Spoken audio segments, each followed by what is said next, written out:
এটা ইংরেজরা বানায়নি, এটা বানিয়েছে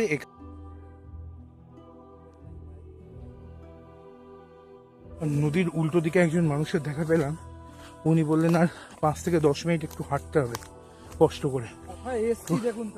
এই জঙ্গলের মধ্যে থেকে হেঁটে যাচ্ছি, দেখুন এক্সপ্লোর করে যাচ্ছি জীবনের একটা কি বলবো, জীবনের অদ্ভুত অ্যাডভেঞ্চার। না আসলে বিশ্বাস করা যাবে না, রীতিমতো ভয়ে বুক কাঁপছে। মানে এটা বলা বারণ। কলকাতার ব্যস্ততম শহর ছেড়ে, মানে ইট কাঠ বালি সিমেন্ট বাস ট্রেন সব কিছু ফেলে যেতে চলেছি ঐতিহাসিক জায়গায়।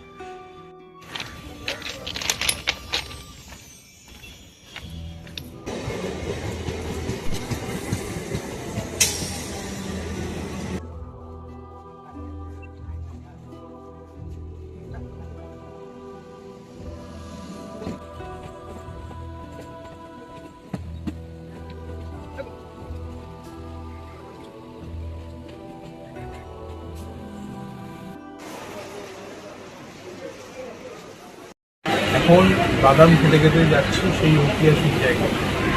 বসে পড়েছি বনগা লোকালে, এটা ছাড়বে 8:10। এই বনগা লোকালে গিয়ে আমরা নামবো একেবারে বনগা স্টেশন, এবং সেখান থেকে আমাদের জার্নিটা শুরু হচ্ছে।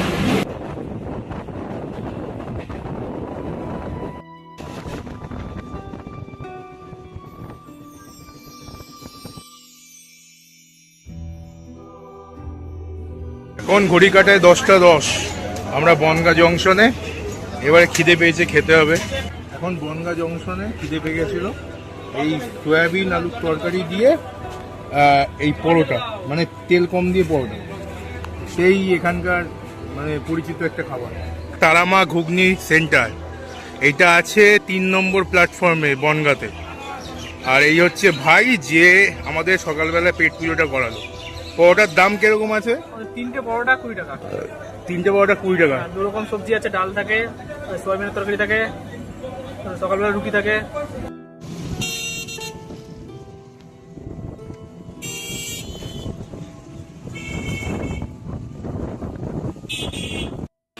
এখন দাঁড়িয়ে আছি বাগদা মোড়ে, আর টোটো থেকে নেমে এখন একটুখানি টি ব্রেক নিচ্ছি, মানে চা খাচ্ছি। আমাদের এখনও লাগবে সময় প্রায় 45 মিনিট বনগা স্টেশন থেকে, বনগা রেলওয়ে স্টেশন থেকে আমাদের ফরেস্ট অবধি যেতে গেলে, মানে বিভূতিভূষণ ফরেস্ট অবধি যেতে গেলে সময় লাগবে প্রায় ধরুন 1 ঘন্টার কাছাকাছি।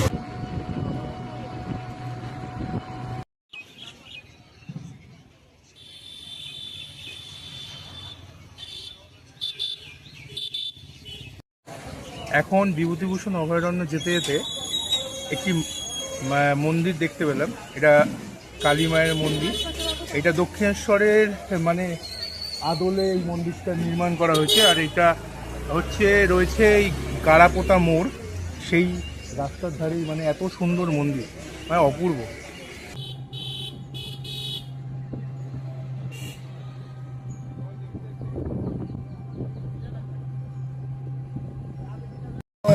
এখন কানিয়ারা বাজারের থেকে বাদিকে নিয়ে নিলাম,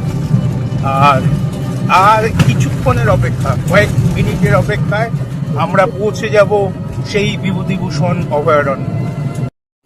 বিভূতিভূষণ অভয়ারণ্যে যেতে যেতে এই পটলের ক্ষেত আমাদের মন আকর্ষণ করলো, দারুণ লাগছে।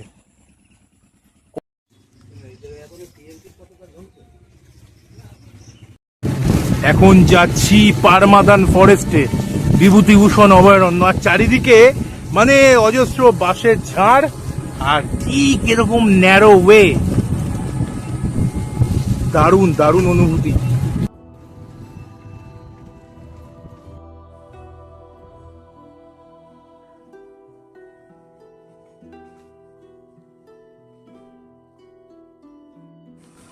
এখন এখানে টিকিট নেওয়া বন্ধ হয়ে গেছে, এই টিকিট ঘর, আর টিকিট নেওয়া বন্ধ হয়ে গেছে বিভূতিভূষণ অভয়ারণ্যে।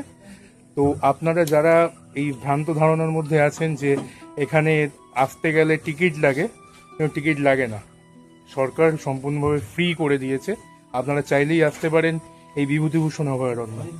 এই অঞ্চলে মানুষজন, মানে আমরা যে টোটো কাকার গাড়িতে, আমরা টোটোতে এলাম, সেই কাকু এখন আপনাদেরকে বোঝাবেন যে কিভাবে যে এখানে পরিবর্তন ঘটেছে। কাকু, এই অভয়ারণ্য কি পরিবর্তিত হয়ে গেছে? পরিবর্তন তো আগের থেকে এখন অনেক উন্নত না, এখন অনেক উন্নত। যেমন আগে টিকিট ছিল, এখন টিকিট নেই, সরকারি থেকে দেখভাল করে।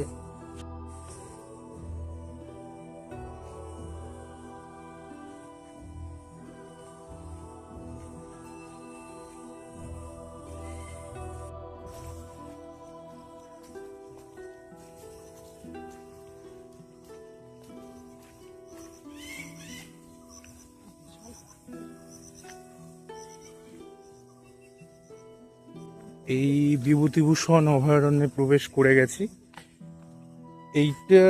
এই অঞ্চলটা, এই উত্তর চব্বিশ পরগনার এই বনগাঁতে, এই অঞ্চলটা বিভূতিভূষণ বন্দ্যোপাধ্যায়ের পৈতৃক ভিটে। আর আমরা দেখাবো এর পরে ইছামতি নদী, যে ইছামতি নদী পুরো এই বনগাঁর ওপর থেকে বয়ে গেছে। এই ইছামতি নদীকে নিয়েই বিভূতিভূষণ বন্দ্যোপাধ্যায় বাংলা সাহিত্যে একের পর এক কালজয়ী উপন্যাস লিখে গেছেন। এবং আমাদের মতন ছোটখাটো যারা পাঠক, যারা সাহিত্যকে ভালোবাসি, তাদের জন্য ফরেস্টের ম্যাপ চোখে পড়লো। চারিদিকে কিন্তু নির্জন, শুধু গাছ, পাখি, এবং শুনেছি নাকি এখানে হরিণ বের হয়। হরিণ দেখতে পাই কিনা জানি না, সব থাকলে দেখা যাবে। হ্যাঁ। আর চারদিকটা একদম পুরো সবুজে সবুজ হয়ে রয়েছে, রাস্তাঘাট পিছল, প্রচুর বৃষ্টি, বর্ষাকাল, দারুণ লাগছে। যদি আপনারা প্রকৃতিকে ভালোবাসতে পারেন বা ভালোবাসেন, তাহলে অতি অবশ্যই আসুন। এটা বনগাঁর একদম প্রত্যন্ত, একদম প্রান্তিক জায়গা, বিভূতিভূষণ অভয়ারণ্য বা পারমাদান ফরেস্ট। এখানে প্রচুর পাখি,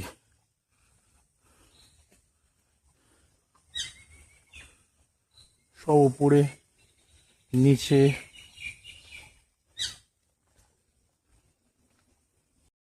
এখন এই জায়গাগুলো মানে স্লিপ আছে, এই বাচ্চাদের খেলনার জায়গা আছে, দোলনা আছে, এই জায়গাগুলো মানে এখন আগাছায় পরিপূর্ণ হয়ে গেছে। তো এইগুলো পরিষ্কার হয়তো সরকার নিশ্চয়ই করবেন, এই আশা রাখছি। এই যে বন বিভাগের থেকে এটা তৈরি করেছে, এটা রেস্ট হাউস, বিশ্রামাগার, এখানে বিশ্রাম নেওয়া যাবে। আর এই হচ্ছে ইছামতি নদী।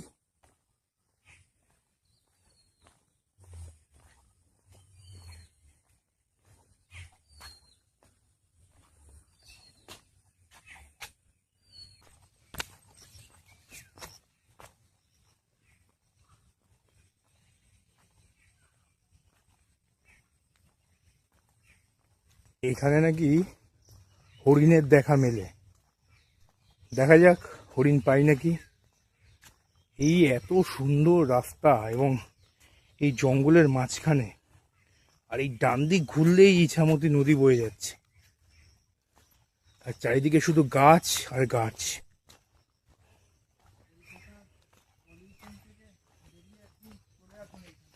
এমন মনোরম পরিবেশ ছিল বলেই বিভূতিভূষণ বন্দ্যোপাধ্যায় তিনি সাহিত্য রচনা করতে পেরেছিলেন, এটা আমার মনে হয়। সত্যি কথা বলতে, কলকাতা শহরে ইট, কাঠ, পাথর, সেখানে থেকেও সাহিত্য লেখা যায়, কিন্তু এরকম মনোরম পরিবেশ তিনি হয়তো দেখেছিলেন বলেই আরণ্যকের মতো উপন্যাস লিখেছেন, দেখেছিলেন বলেই ইছামতির মতন উপন্যাস লিখেছেন। এবং এই গ্রামের মেঠো পথ, এই দেখেই বোধহয় পথের পাঁচালী লিখেছিলেন। দারুণ, আমাদের মানে আমরা সত্যি আজকে ধন্য। হনুমান দেখতে পেয়েছি, হনুমান এই বাঁশ গাছের ওপরেই আছে। দাঁড়ান দেখাচ্ছি।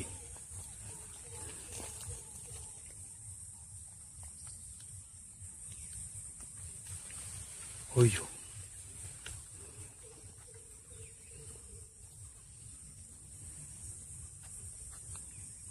ওদেরকে আমরা বিরক্ত করব না।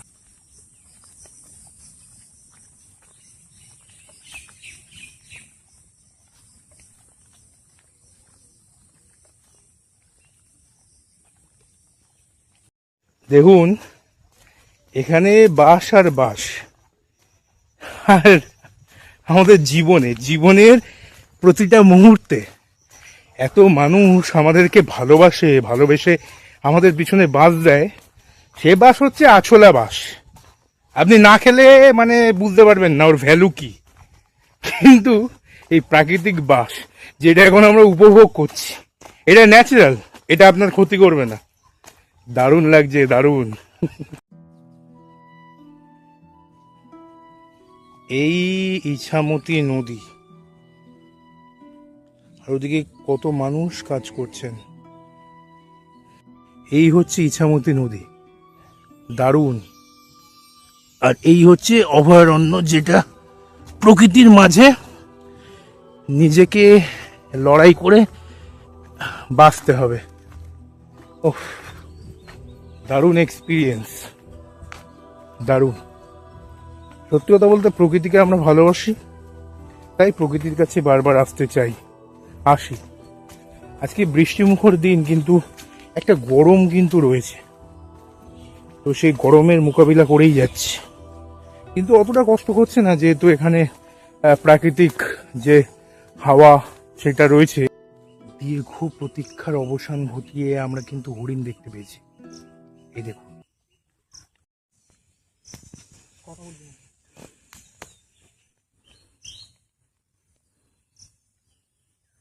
হরিণ দেখতে পেয়েছি। এই যে হরিণ, হরিণ দেখা গেছে। যতটা দেখা গেছে ততটা আপনাদের দেখাচ্ছি। অনেকগুলো হরিণ এখানে রয়েছে।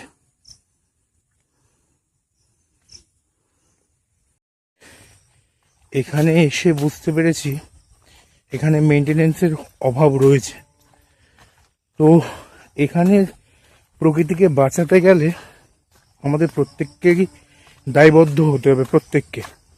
কারণ প্রকৃতি বাঁচলে আমরা বাঁচবো, আর প্রকৃতির মধ্যে যারা অংশ, জীবজন্তু, তারা বাঁচলে তাহলে প্রকৃতির যে ডাইভার্স সিস্টেম সেটা ঠিকঠাক বজায় থাকবে। রাস্তা প্রচণ্ড পিছল, মানে ভয়ে ভয়ে হেঁটে চলেছি। আর বৃষ্টি পড়েছে, তো বৃষ্টির জন্য মানে কাদা পুরো।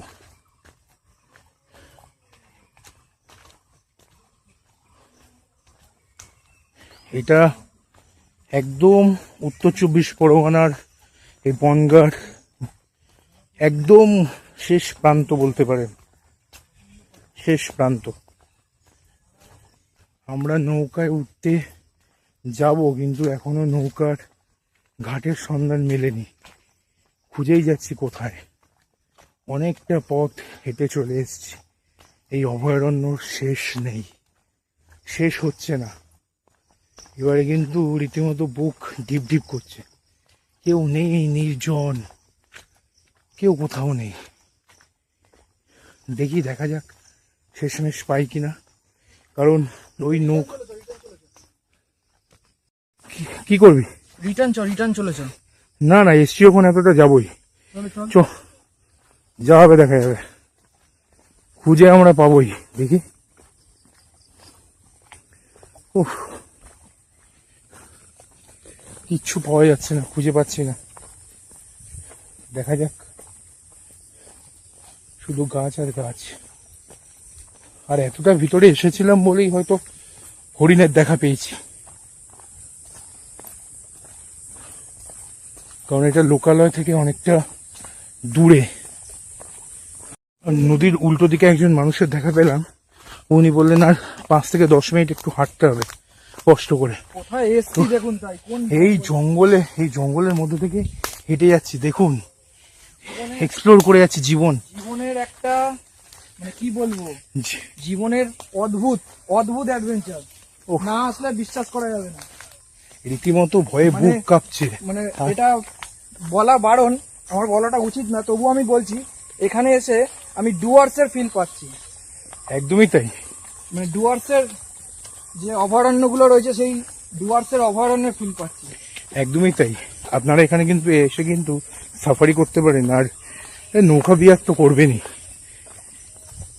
দেখা যাক পাওয়া যায় কিনা। অবশেষে দেখা মিলল বিভূতিভূষণ অভয়ারণ্যের যে পারমাদনের যে বোটিং আছে সেই বোটিং এর টিকিট ঘর।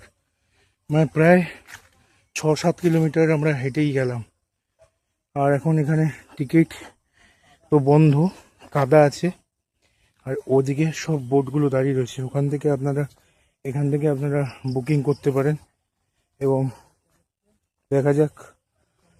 এখানে বোটিংও করা যায় খুব নমিনাল খরচে, এবং নৌকা করেও যাওয়া যায়। অবশেষে আমাদের নৌকা আসছে, এতেই নৌকা বিহার করবো আজকে। যাব ঐতিহাসিক জায়গা নীলকুঠি। এখন আছি ইছামতি নদীর ওপরে।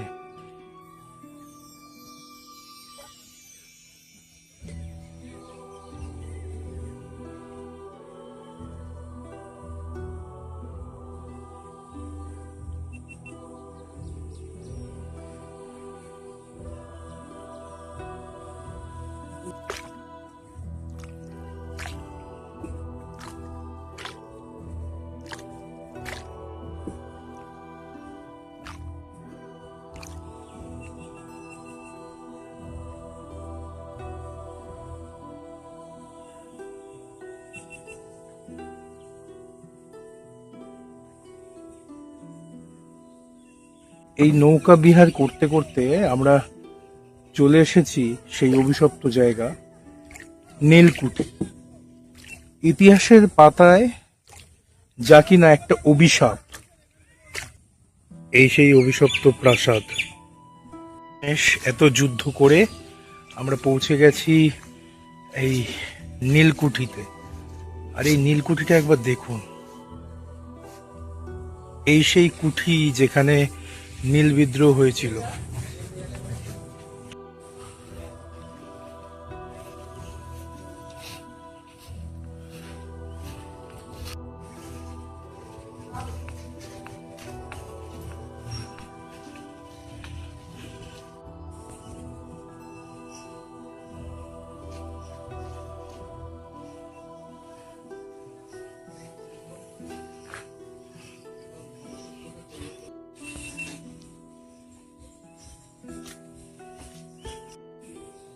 এই সেই ইতিহাসের অভিশপ্ত নীলকুঠি।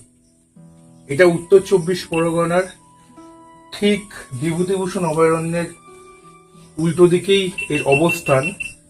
তথাকথিত সেই সময় ইংরেজ শাসকরা, ইস্ট ইন্ডিয়া কোম্পানি, এখানকার কৃষকদেরকে জোর করে নীল চাষ করতে বাধ্য করে, এবং নীল চাষিরা তা করতে মানা করলে তাদের উপর নিপীড়ন এবং অত্যাচার করে ইংরেজ শাসকরা।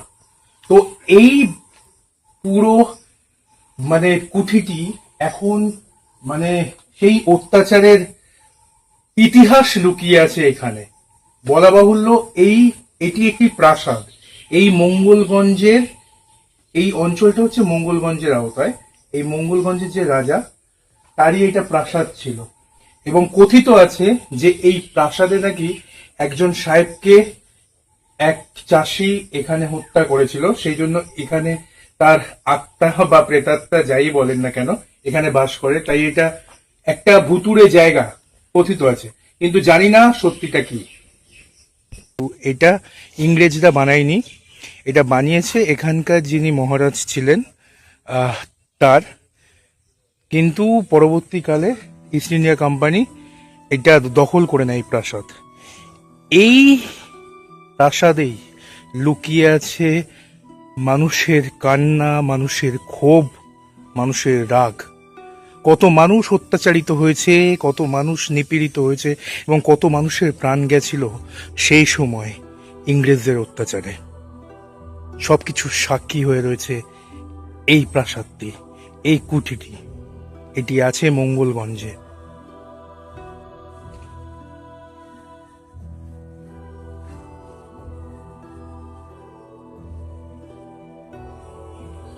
এই কুঠিটি ইতিহাসের পাতায় অত্যাচার এবং নিপীড়নের, শোষণের এক কালো অধ্যায়, যে অধ্যায়ের সাক্ষী এখনো ইতিহাসের পাতা।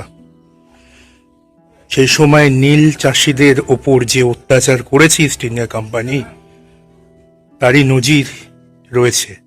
এখন বর্তমানে এর ধ্বংসাবশেষ আপনারা সকলেই দেখতে পাচ্ছেন, কিন্তু ইতিহাস কোনোদিন হারিয়ে যায় না। ইতিহাস থাকে এবং ভবিষ্যতেও থাকবে। আজকের মতো এখানেই বিদায় নিচ্ছি। আমাদের গন্তব্যটা এই জঙ্গলের পরিবেশের মধ্যেই শেষ হচ্ছে। অনেক কিছু ইতিহাসের জিনিস দেখালাম, ইতিহাসের পাতায় যার এখনো পর্যন্ত নজির আছে, এবং এমন কিছু জিনিসও দেখালাম যা আজও প্রকৃতির মধ্যে ঠিকঠাক শান্তভাবে রয়েছে। আমরা কেউ প্রকৃতির সাথে কোনো রকম খারাপ কিছু করব না। প্রকৃতি ভালো থাকলে আমরাও থাকবো। তাই সাপোর্ট করতে হবে নেচার এক্সপ্লোর জয়ন্তর ইউটিউব চ্যানেলকে। দেখা হচ্ছে পরবর্তী গন্তব্যে। টাটা। আজকের গল্প এতটাই, আবার দেখা হবে পরের কোনো গন্তব্য নিয়ে। ততক্ষণ ভালো থাকুন, সুস্থ থাকুন। হর হর মহাদেব, জয় শিব শম্ভু, মেরা ভারত মহান।